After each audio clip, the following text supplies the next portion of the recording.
tutaweka kipaumbele kwenye ushirikishwaji wa vijana katika masuala ya maendeleo yao. Natambua kumekuwa na majukwaa mengi ya kuwafikia vijana, ila bado shughuli zao zinafifishwa na masuala ya kisiasa na majukwaa hayo kupoteza malengo na mvuto kwa vijana.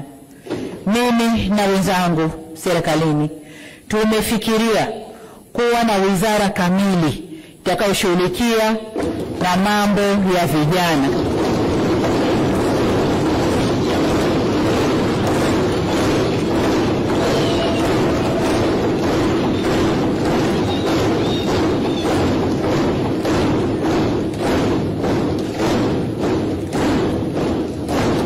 Asante sana waheshimiwa wabunge. Tumeamua kuwa na wizara kamili badala ya kuwa na idara ndani ya wizara yenye mambo mengi. Vile vile ninafikiria kuwa na washauri wa masuala ya vijana ndani ya ofisi ya Rais.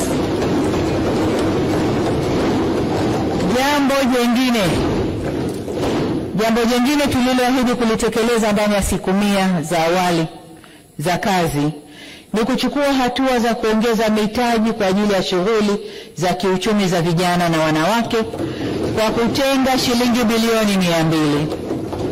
Serikali inaendelea kuangalia njia nzuri ya kuimarisha mfuko huo kwa lengo la kuongeza ufanisi kwa walengwa. Aidha, kwa kushirikiana na sekta binafsi, tutaanzisha madirisha ya uwekezaji kwa vijana, yani Youth Investment Windows. Madirisha haya yatatoa mikopo nafuu na mitaji ya uwekezaji kwa biashara za vijana. Mheshimiwa Spika, pamoja na hayo niliyoyaeleza, kuna mengi zaidi ambayo tumejipanga kuyafanya katika kipindi cha miaka 5 ijayo.